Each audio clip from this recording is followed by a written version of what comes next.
Okay. Hi, my name is Lily Frank, and I'm going to be talking about concussions in girls soccer. Are they preventable? So, what is a concussion? A concussion is a brain injury that results from the acceleration and deceleration of brain tissue.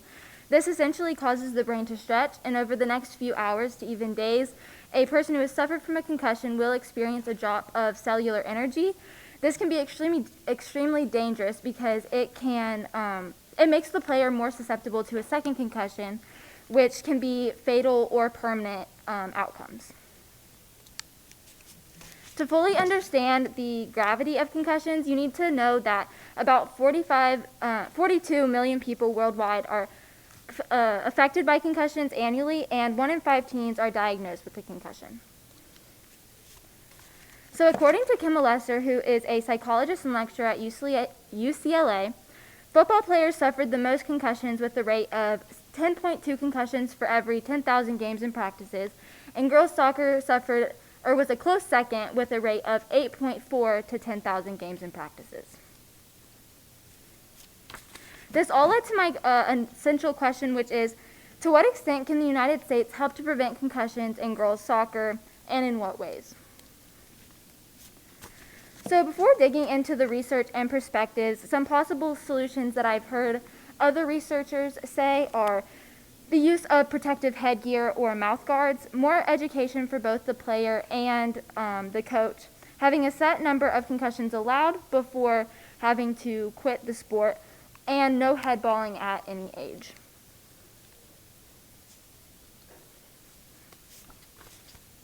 Okay, now taking a look into the health of the player. When introducing a concussion, many problems can occur, such as difficulty thinking, interpreting movement and balance problems, and issues with vision. Other problems can occur, such as neck pain or migraines and anxiety. In a study conducted by the National Library of Medicine, a total of 223 girls soccer teams were asked a series of open-ended and closed questions. It was developed to identify the use of cervical strengthening programs, headgear, and other techniques used to prevent concussions. Not yet. The results are as followed. 17.12% reported the use of cervical strengthening programs helpful. 20.74% believed that mouth guards were preventative.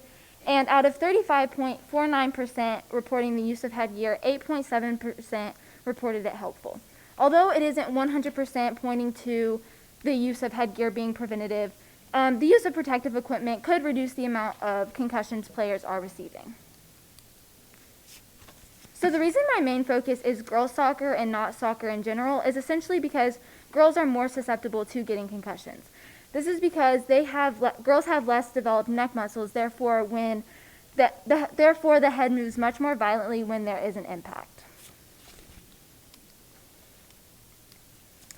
Regarding the medical aspect, the frontal and temporal lobes are the last areas to develop, which is around the age of 20, and these areas are more likely to be getting hit in the head with a ball or a player itself. So damage to these still developing areas may have pathosociological effects on the brain that may raise potential for problems later in life. There also is a very big difference in concussed brains and healthy brains. So in concussed patients, there are more noticeable levels of white matter damage that in the frontal lobes, the temporal lobes, and the hippocampus. There is also brain tissue loss or the atrophy of temporal lobes that is present. When going to a professional for a concussion, they will most likely tell you to rest for a couple of days after the initial impact, meaning staying in a darker lit room and not having a lot of screen time. Limit high-thinking activities such as video games or schooling. To gradually increase the daily activities if symptoms do not appear. You may take medicine such as Advil or Tylenol, and you cannot play until cleared, which is about 14 days or 2 weeks for a mild concussion. In a study done by the Journal of Athletic Training, they tested the efficiency of 3 different brands of soccer headgear, which are headers, head blast, and protector. A soccer machine projected balls at the platform and headband at 35 miles an hour. After measuring the vertical ground reaction for 50 trials and calculated the peak force, time to peak force, and impulse, They reached the conclusion that all three headgear were effective at reducing the impact. So, some possible solutions that do not work. The first one being retiring the sport after a certain amount of concussions. This is essentially not plausible.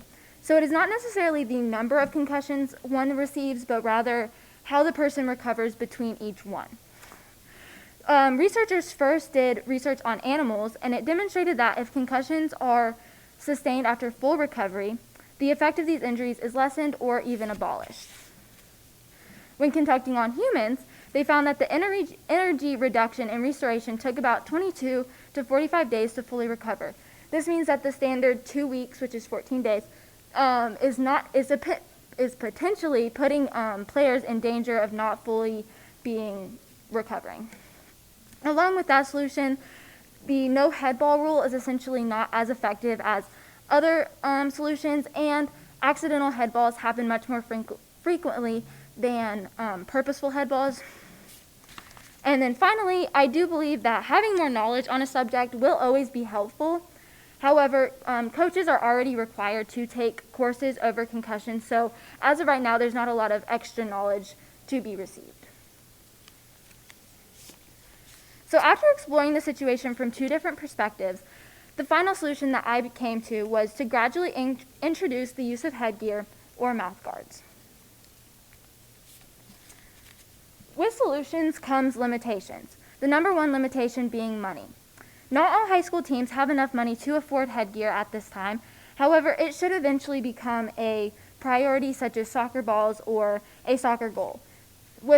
Along with this, if you look at football or other sports relating to who have headgear or some type of headgear, in the beginning of the sport, they had no headgear whatsoever, but they saw that the increase of concussions needed to be solved somehow, therefore headgear was present. With this being said, the change would not happen overnight.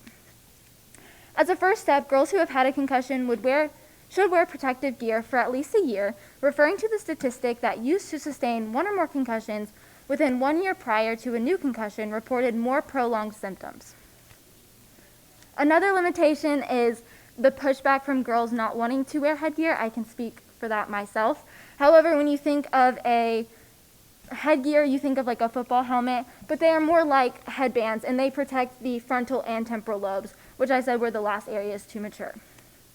You also have to go along with Theodore Roosevelt's A Proper Place for Sports, because as an athlete, a decision must be made as to whether a sport is worth the loss of a functioning life.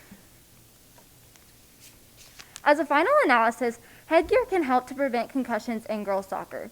The headgear can come in many different forms and be discussed separately by each state.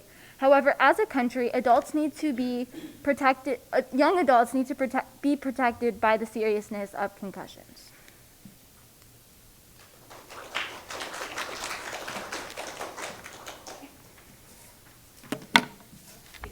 Couple questions, okay. Question 1, how valid and reliable are the sources you use? How do you know? And then what were some sources that didn't work? Okay, so a lot of my sources I put into JSTOR, or like I found on JSTOR or the Tennessee Electronic Library. So I knew that and I also double checked because in other articles those sources were also cited as well. So, and also sources like the Mayo Clinic, they are known for having medical sources that are reliable. And then a source that did not work was Rick Elmore's study, which is Study Suggests Female Soccer Players Need Protective Headgear. The title was supporting my claim, and so I was excited to use it. However, I had not found that author to be reliable, and it also came from a newspaper site, so I did not think that would be the most reliable source to use. Good. And then one more question. What might the real world implications and consequences be of your findings, and what are the implications in this community? So one real world solution that I had previously talked about is the pushback of girls not wanting to wear headgear. That is a good solution, and I can speak for myself because I personally would not be, yay, headgear. So However, the research suggests that we do switch things up. And I was talking also about how in the beginning football was not wearing helmets, and although they suffer the most concussions, girls soccer suffers the second amount, and the third is ice hockey. They also wear headgear, so I feel like it would just make more sense and you have to start somewhere. So, yeah. Okay, thank you.